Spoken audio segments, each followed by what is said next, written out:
Hello. Have you ever read a story so old, so simple on its surface, that you almost missed the entire point? This is one of those stories. A boy vanishes into fairyland. Time folds, a dress turns to ash, and a rock is just a rock, right? No, it holds a fortune that no one can touch unless they're worthy. Today, we're unraveling the treasure stone of the fairies, a Welsh folktale that disguises mythic wisdom as pastoral charm. But underneath the sweet flummery and playful songs lies a powerful meditation on loss, legacy, and who gets to unlock the world's magic. This story doesn't just entertain, it tests the soul of the reader. And I think it'll test yours too. Stick around as we break it down, one story section at a time. And don't forget to subscribe if you love deep dives, fairy tales, and the wild wordcraft that makes them timeless. I'm Lynx, and this is Story Bite. The treasure stone of the fairies. The Gruffyds were one of the largest of the Welsh tribes. Today, it is said that in Britain, one man in every 40 has this as either his first, middle, or last name. It means hero or brave man. And as far back as the 9th century, the word is found in the Book of St. Chad. The monks who derived nearly every name from the Latin insisted the word meant great faith. Another of the most common of Welsh personal names was William, which, when that of a father's son, was written Williams and was only the Latin for gild helm or golden helmet. Long ago, when London was a village and Cardiff only a hamlet, there was a boy of this name who tended sheep on the hillsides. His father was a hard-working farmer who, every year, tried to coax to grow out of the stony ground some oats, barley, leeks, and cabbage. In summer, he worked hard, from the first croak of the raven to the last hoot of the owl, to provide food for his wife and baby daughter. When his boy was born, he took him to the church to be christened Gruffyd, but everyone called him Gruff. In time, several little sisters came to keep the boy company. His mother always kept her cottage, which was painted pink, very neat and pretty, with vines covering the outside while flowers bloomed indoors. These were set in pots and on shelves near the latticed windows.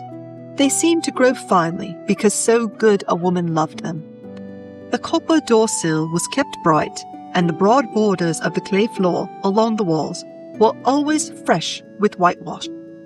The pewter dishes on the sideboard as if they were moons, and the china cats on the mantelpiece, in silvery lustre, reflected both the sun and the candlelight. Daddy often declared that he could use those polished metal plates for a mirror when he shaved his face. Puss, the pet, was always happy purring away on the hearth as the kettle boiled to make the flummery of sour oat jelly, which Daddy loved so well. Mother Gruffyd was always so neat with her black and white striped apron, her high-peaked hat, and with its scalloped lace and quilled fastening around her chin, her short little shawl with its pointed, long tips tied in a bow, and her bright red plaid petticoat folded back from her frock, her snowy white rolling collar and neckcloth knotted at the top and fringed at the ends, added fine touches to her picturesque costume. In fact, young Gruffyd was proud of his mother, and he loved her dearly. He thought no woman could be quite as sweet as she was. All right, let's talk about names. Because this story doesn't just start with a character, it starts with a lineage. Gruffyd isn't just a boy's name. It's a tribal identifier, a historical echo, a badge of cultural belonging that goes back centuries. That's a deliberate choice.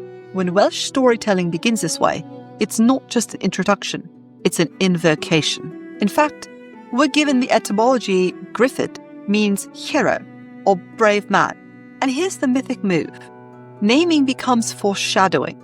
We all know how much I love a good foreshadowing. In ancient traditions, names held power. Your name wasn't just your label, it was your destiny, your spell, your story in miniature. So when you hear this boy being called Gruffyd, we're already being primed for something greater. Then the narrative pivots. The monks insisted the word meant great faith. And now it's not just about strength, it's about belief, about trust, about faith despite fear. The duality? It's the first magic of the story. This is a tale about both courage and faith, and that's exactly the emotional fuel Gruffyd and his family will need to survive what's coming. Now let's talk about home. We're immediately dropped into a scene of domestic precision. Neat shelves, polished pewter, whitewashed borders. It's almost overdescribed, right? We hear about every texture, every colour, every shine on a plate. But in fairy tales, overdescription is code. It's saying, this matters. This home is sacred. Why? Because it's about values. This family may be poor, but their home is full of love, discipline, beauty, order. The mother in particular is painted as a paragon of care and tradition. Bright petticoat, high hat, black and white apron. These are not just visual details. This is the folkloric matron, the keeper of the hearth, the emotional center of the world. This type of storytelling does a critical thing. It mythologizes the ordinary. Authors often talk about making magic systems feel real by rooting them in everyday logic. And this story does the inverse. It makes real life feel like magic. Gruffyd's home is shown as the baseline of goodness, the thing fairy gold and shipwrecks will be measured against. The ordinary world must feel sacred, so the extraordinary can feel earned. There's more. Gruffyd loves his mother deeply, and that might seem like a sentimental detail, until you realize this love becomes his compass. In the strange and deceptive fairy encounters to come, this foundational love will act as his guidepost. She is his moral tether. And that's where the first chapter earns its depth. Because we're not just hearing about a boy and his family. We're being asked, what makes someone worthy of magic? Is it strength? No. Is it knowledge? Not yet. It's character. It's care. It's how you treat your mother, your dishes, your hearth, your home. This is the treasure already planted, quietly, in the soil of this tale. And trust me, it's going to blossom. So, before we ever see a fairy or feel the shimmer of gold, we've already been told the real secret of the story. The truest treasures are found in the way we live. Not in caves, not in coins, but in the clean pewter, the paper flowers, and the mother's love. But that doesn't stop Gruffyd from getting curious. And in the next segment, he meets the fairy children. Once, at the end of the day, on coming back home from the hills, the boy met some lovely children. They were dressed in very fine clothes and had elegant manners. They came up, smiled, and invited him to play with them. He joined in their sport and was too much interested to take note of the time. He kept on playing with them until it was pitch dark. Among other games he enjoyed had been that of the king in his counting house counting out his money, and the queen in her kitchen eating bread and honey, and that of the girl hanging out the clothes and the saucy blackbird that snipped off her nose. In playing these, the children had aprons full of what seemed to be real coins, the size of crowns, or 5-shilling pieces, each worth $1. These had head and tail, beside letters on them, and the boy supposed that they were real. But when he showed these to his mother, she saw at once from their lightness, and because they were so easily bent, that they were only paper and not silver. She asked her boy where he had gotten them, and he told her what a nice time he had enjoyed. Then she knew that these, his playmates, were fairy children. Fearing some evil might come of this, she charged him, her only son, never to go out again alone on the mountain. She mistrusted that no good would come of making such strange children his companions. But the lad was so fond of play that one day, tired of seeing nothing but fire in the garden, while his sisters liked to play girls' games more than that which boys cared the most for, and the hills seemed to beckon him to come to them, he disobeyed and slipped off and out to the mountains. He was soon missed, and a search was made for him. Yet nobody had seen or heard of him. Though inquiries are made on every road and in every village and at all the fairs and markets in the neighbourhood. 2 years passed by without a trace of the boy. But early one morning, on the 25th month, before breakfast, his mother, on opening the door, found him sitting on the steps with a bundle under his arm, but dressed in the same clothes and not looking a day older or in any way different from the very hour he disappeared. Why, my dear boy, where have you been all these months, which now have run into the 3rd year? So long a time they have seemed to me like ages. My mother dear, how strange you talk. I left here just yesterday to go out and play with the children on the hills, and we had a lovely time. See what pretty clothes they have given me for a present. Then he opened his bundle. When she tore open the package, the mother was all the more sure that she was right, and that her fears had been justified, for she found only a dress of white paper. Examining it carefully, she could see neither seam nor stitches, and she threw it in the fire, and again warned her son against fairy children. All right, we've reached the fairy encounter, and this is where most people shift gears. They go, aha, here's the magic. But let's be honest, that shift already started in chapter 1. This is where the rules of magic start to surface. And spoiler alert, they're not always kind. Let's break down this section, because what seems like playful enchantment is actually a terrifying, beautiful lesson in how time, temptation, and trauma dance together in folklore. Let's start with the invitation. The fairy children appear at dusk, when reality is liminal, neither day nor night. In storytelling, this twilight moment signals a threshold. 1 foot in the world of humans, 1 in the realm of the fae. It's a crossing. But here's what's fascinating. These children don't force Gruffyd to go. They invite him, they smile, they include him. And this is a huge point in myth and story alike. Fairy temptations often don't look evil. They look like found family. And that's how magic works in folktales. It flatters the lonely. It fills in what the ordinary world lacks. Now let's talk about the games they play. They're not random. They're verses. Traditional nursery rhymes about kings and queens and kitchens and coins and bread. But dig a little bit deeper and you'll see what's really happening. The king is in his counting house, counting out his money, a symbol of wealth without labor. The queen is in her kitchen, eating bread and honey, leisure without burden. The girl hanging out the clothes, domestic labor now performed in jest. The saucy blackbird that snipped off her nose, the only moment of violence, softened as comedy. These are ritualized echoes of adult life, rendered harmless by repetition, and then transformed into dangerous illusions. Because the coins, they're not coins, they're paper. And the fairy gold always vanishes by daylight. Now the tension turns. The mother's reaction is critical. She immediately recognizes the danger where Gruffyd only sees delight. This is the protective wisdom of the elder generation in folklore, the belief that love can recognize falsehood even when it looks beautiful. And her fear is justified, because fairy time, it doesn't run like ours. The boy says, I left yesterday, but 2 years have passed. This is folkloric time dilation, a core element of the Celtic fae tradition. It shows up in tales like Oisin in Tir na Nog and Rip Van Winkle alike. In these tales, the child, or chosen one, enters another world and returns unchanged, only to find the world has moved on without them. But the real cost here is not just time, it's trust.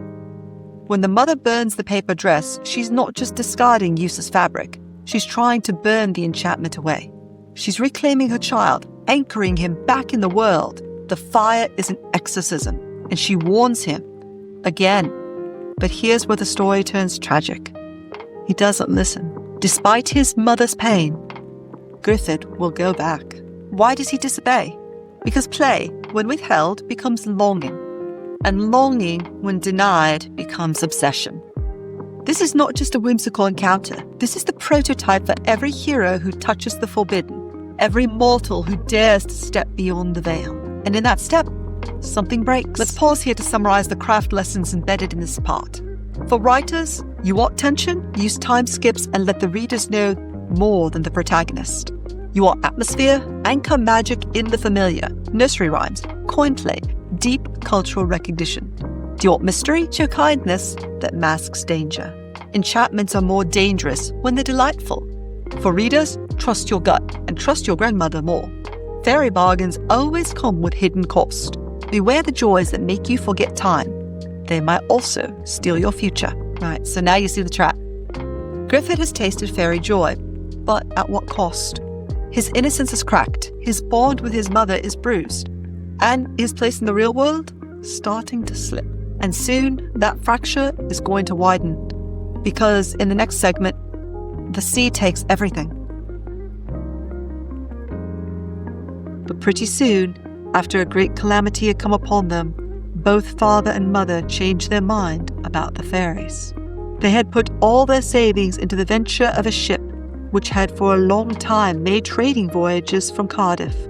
Every year it came back bringing great profit to the owner and shareholders.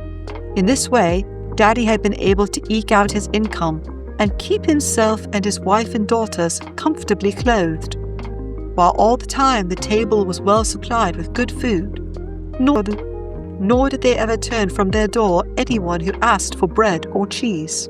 But in the same month of the boys' return, bad news came that the good ship had gone down in a storm. All on board had perished, and the cargo was totally lost in the great sea, far from land. In fact, no word except that of the dire disaster had come to hand. Right, we're in the shadow of something sacred and devastating, a child's return and a family's unraveling. Let's rewind to that moment. A mother opens her door and finds her son, her vanished, mourned, 2 years lost son, sitting on a step, grinning like nothing had happened. This is the kind of surreal realism that fairy tales specialize in, and in that quiet moment, every emotion explodes silently. Relief, horror, suspicion, hope. But what's most shocking? He hasn't aged. He's in the same clothes, he remembers nothing, and he thinks it's only been a day. This is the moment where story slips fully into liminal grief. The mother has spent 2 years grieving, but Gruffydd has lived one afternoon. Let's pause and unpack the mechanics of the fairy world here. With laws of magic, we often talk about hard versus soft system, rigid versus mysterious. This story gives us a soft system, but with one hard law: time bends, and humans break. The gift Gruffydd brings back: a dress of white paper. And here's where things get a bit layered. Because the fairy world did not give him a gift. It is not gold, not even silver. It's paper, ephemeral, fragile, easily burned, and most critically, unwearable in the real world. And that gift is from a different reality, and that reality has rules that don't survive ours. This is critical symbolism, because the dress doesn't just fail, it burns. And the mother throws it into the fire, and in that gesture, we see the story reassert itself. This is not for you. This does not belong here. But then the real blow comes. The father's ship, his family's lifeline, their economic anchor is lost, sunk. Everyone's perished. No survivors, no cargo. Let that land for a moment. While the boy was playing magic, the adult world suffered true devastation. All right, here's where the emotional brilliance of the folktale shines, because this sequence turns the central magical theme into a crisis of belief. Remember earlier when the mother warned Gruffydd about the fairies? When she burned the dress, she tried to shut the door on that world to protect him from it. But now she changes her mind, because the real world has failed them. Their hope sunk, their future drowned, their practical path, honest work, saving, investing, it's gone. And that shift is so powerful, it mirrors what happens in our lives. When the world breaks our trust, we turn to myths.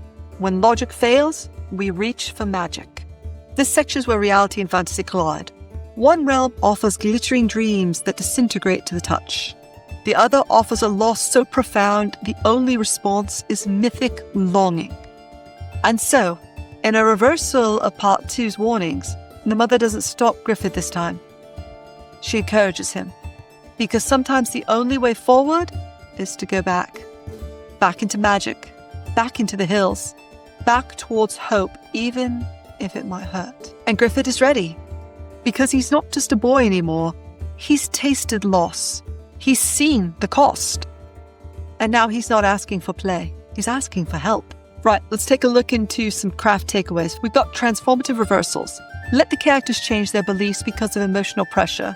We've got magical versus the mundane stakes. Parallel your magic system with real-world hardship. And you've got emotional echoing. Let symbols, like the paper dress, show character shifts over time. We've got reader resonance. Papers burn, ships sink, but hope can reshape mountains. The magic world is risky, but sometimes the world without it is worse. Alright, this is the hinge point of the tale. Loss has cracked the ordinary world, and in that fracture the mythic can rush in. Gruffydd is about to take a step back into fairyland. Not for games this time, but for answers. And if the legends are true, there's a treasure under the hill, but only the worthy can lift the stone. Now, it was tradition, as old as the days of King Arthur, that on a certain hill a great boulder could be seen, which was quite different from that of any other kind of rock to be found within miles. It was partly embedded in the earth, and beneath it lay a great, untold treasure. The grass grew luxuriantly about this stone, and the sheep loved to rest at noon in the shadow. Many men had tried to lift or pry it up, but in vain. The tradition, unaltered and unbroken for centuries, was to the effect that none but a very good man could ever budge this stone. And any and all unworthy men might dig or pull or pry until doomsday, but it would be in vain. Till the right one came, the treasure was safe as if in heaven. But the boy's father and mother were now very poor, and his sisters, now grown up, wanted pretty clothes so badly that the lad hoped that he or his father might be the deserving one. He would help him win the treasure, for he felt sure that his parent would share his gains with all his friends. Though the neighbours were not told of the generous intentions credited to the boy's father by his loving son, they all came with horses, ropes, crowbars, and tackle to help in the enterprise. Yet after many a long day's toil between the sun's rising and setting, their end was failure. Every day, when darkness came, the stone lay there still, as hard and as fast as ever. So they gave up on their task. On the final night, the lad saw that father and mother, who were great lovers, were holding each other's hands while their tears flowed together, and they were praying for patience. Seeing this, before he fell asleep, the boy resolved that on the morrow he would go up to the mountains and talk to his fairy friends about the matter.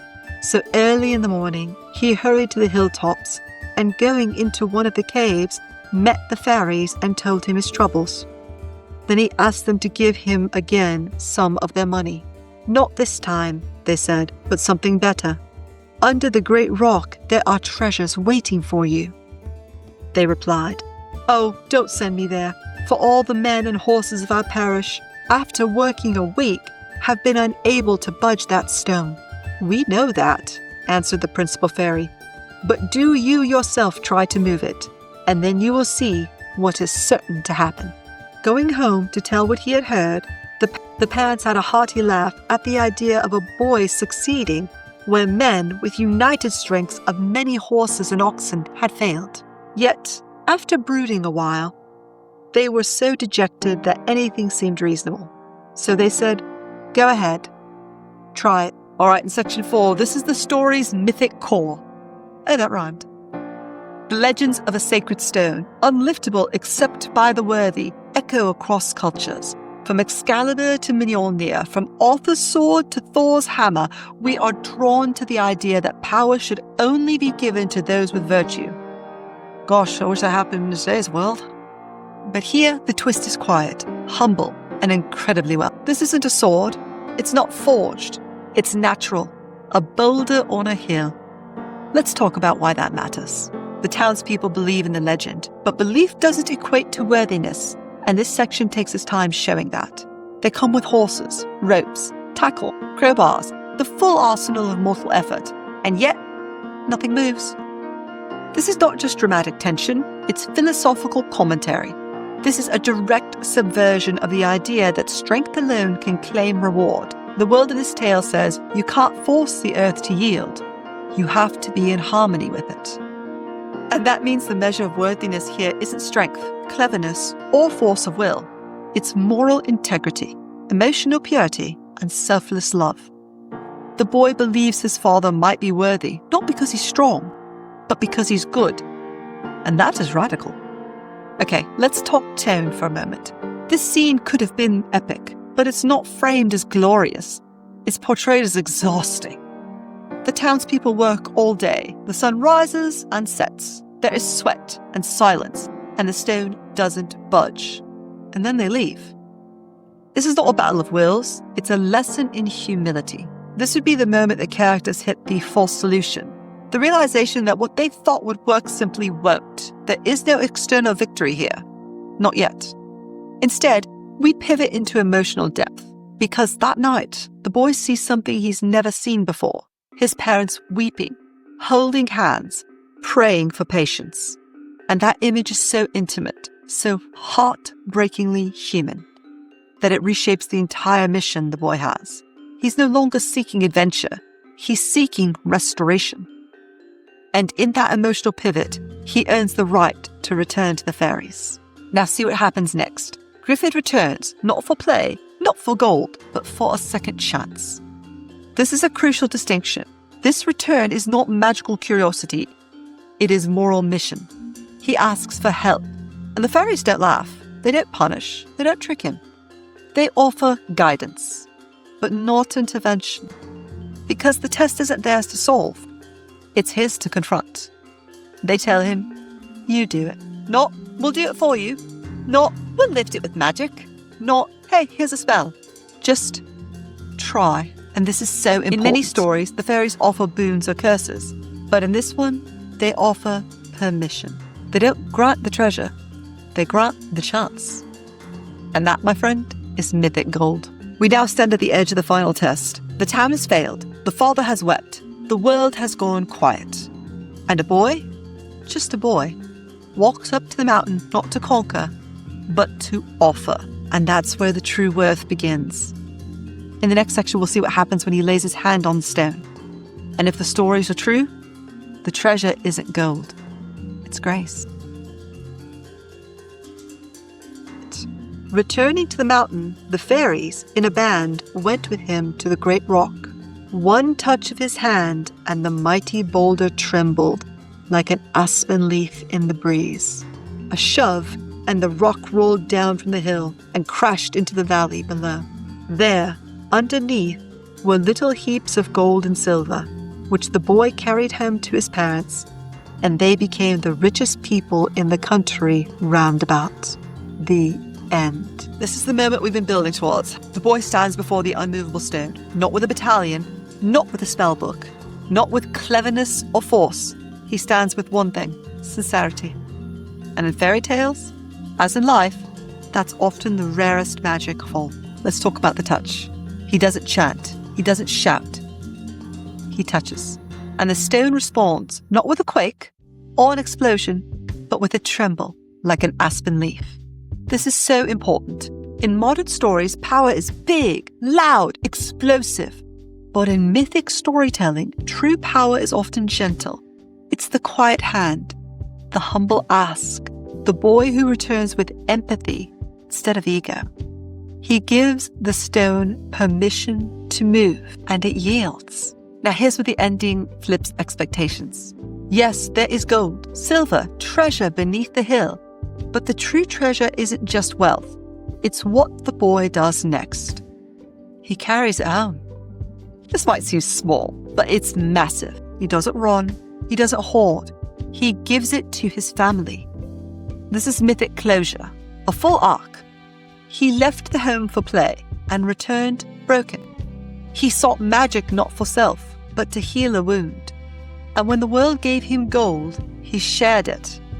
And that's what makes him worthy. Maybe a few CEOs could benefit from understanding this myth these days. All right, let's map this story structure. We're often looking for what is called the soul of the story, and in this case, this is love expressed as action. The boy proves his worth not by who he is, but by what he chooses to do. He lifts the unliftable, not because he's strong, but because he's right. And that, across every culture, is the truest kind of heroism. Let's do some craft takeaways here. Let your final reward be emotional before it's material. Show your worth through choice, not exposition. End with restoration, not escalation. For reader resonance, worthiness is not earned by battle, but by belonging. And the magic world doesn't test your power. It tests your heart. So this humble tale, from a pink-painted cottage to a trembling mountain, ends with gold. Yes, but also with love. The stone did not move for the strong, it moved for the kind. It didn't answer the ropes and tackle, it answered the offering of a soul made ready.